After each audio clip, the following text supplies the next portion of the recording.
pleasant day for all of you. So the next discussion will be about the basic skills of football. So before playing or engaging the game of football, it is a necessity to understand and learn its basic skills and fundamentals and techniques to avoid injuries and unnecessary errors. So the first basic skill in football is passing. Passing is one of the most fundamental skill in football. It helps to keep the possession of the ball by maneuvering it around the field. And also, it can be used in both offense and defense.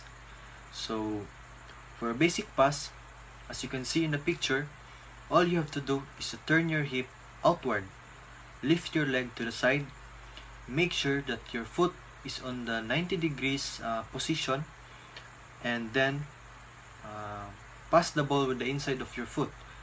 Point your placed foot and your body at your target. Follow through at your target.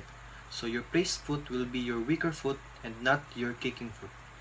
Use the standard pass to pass the ball on the ground. Follow, or you will use this pass often, so master proper technique. So this picture illustrates the most commonly used standard passing technique of football. In this video, you will learn how to make a short pass. A short pass is always made along the ground in order to make it easier for your teammate to control the ball when they receive it.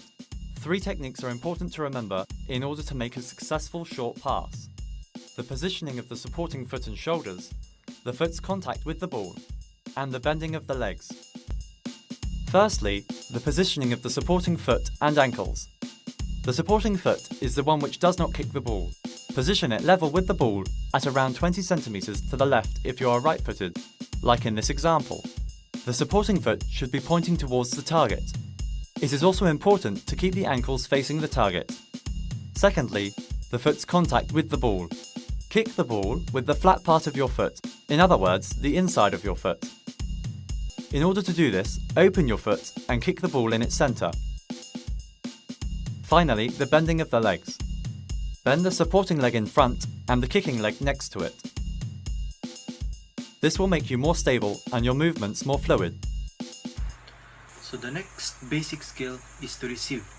So in receiving a pass, you should stand with your body sideways, your shoulder should face the defender, and the dominant foot should face the incoming ball. So you don't need to stand, or you don't need to lie your back towards your defender, because it will knock you off ball, then may lugan lang ka. So bend your knees slightly to lower the center of gravity and also to maintain your balance. Check your shoulder before the pass comes to see your defender, and also you can put your arms out or up to feel where they are. So in receiving a ball, you can touch the ball either inside of your foot or outside of your foot. It depends on the case. Though knowing how to make a pass is important, it's just as important that you know how to receive a pass. This iSport Lessons video will teach you how to receive and control a pass in soccer. The first step in receiving a pass is pretty simple, and hopefully you do it automatically. Look at the player who's passing you the ball, and more importantly, watch the ball as it's being passed.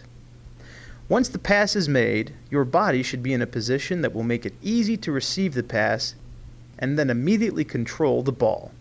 Your knees should be slightly bent. Your body should be open to and facing the ball. And your weight should be on the balls of your feet, not back on your heels. As the ball approaches you, there are a couple of different ways to receive it. The right way to receive a pass depends on where the ball is as it makes contact with you. A ball that's rolling on the ground should be received with one of your feet. You can use the instep of one foot, stop the ball with the sole of your shoe, or stop the ball's momentum with the outside of your foot. A ball that's bouncing or sailing through the air below your waist should be trapped by letting it hit the inside of your lower leg or your foot after it's raised off of the ground. You can also let it hit the top of your thigh and fall in front of your feet. A ball that's coming at you in the air above your waist should be received with your chest.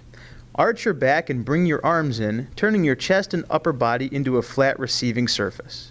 When the ball hits this surface, it should stop directly down in front of you. So the next one is shooting.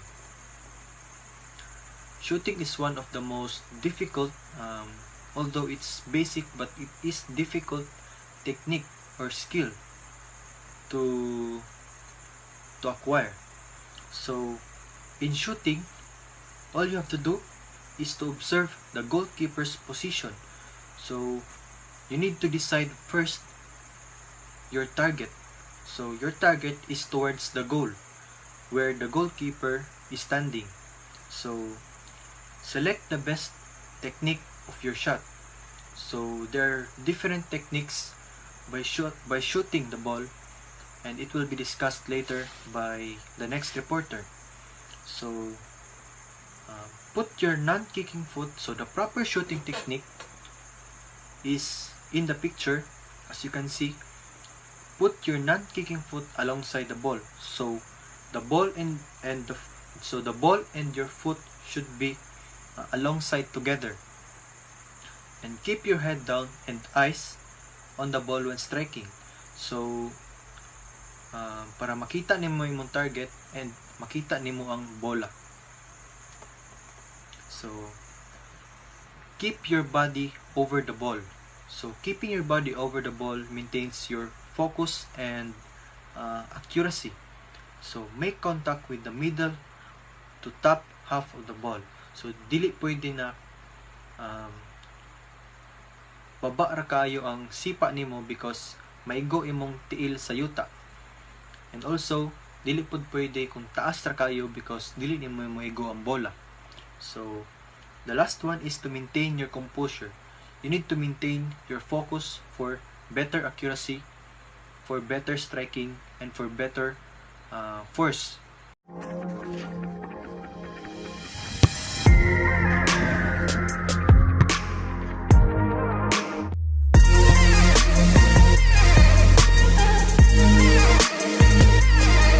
First up, the next one is the dribbling. So dribbling is also a difficult technique or difficult skill to acquire aside shooting. So in proper dribbling, all you need to do is to use your arms. So basically, when we say football, we are commonly using our foot, but our arms is one of the important use in playing because it will maintain our balance and also to increase our speed. So by using our arm, so you need to stay in athletic position.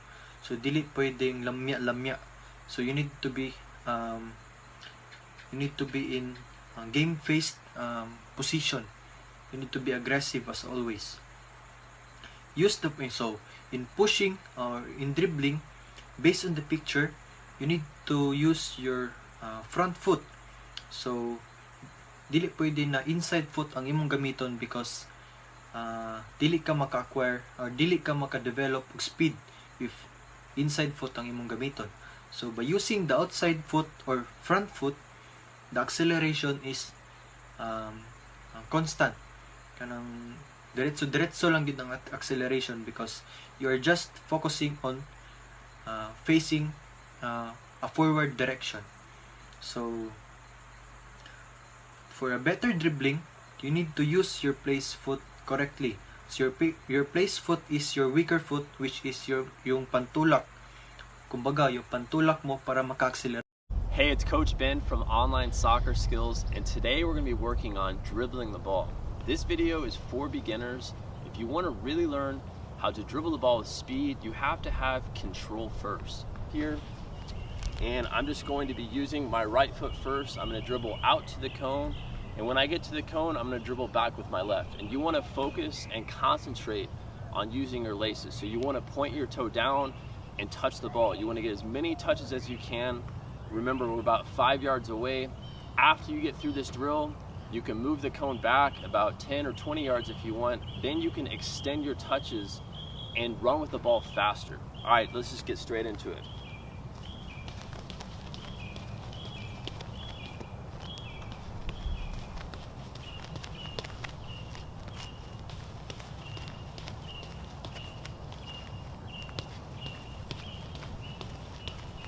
So the last basic skill is goalkeeping.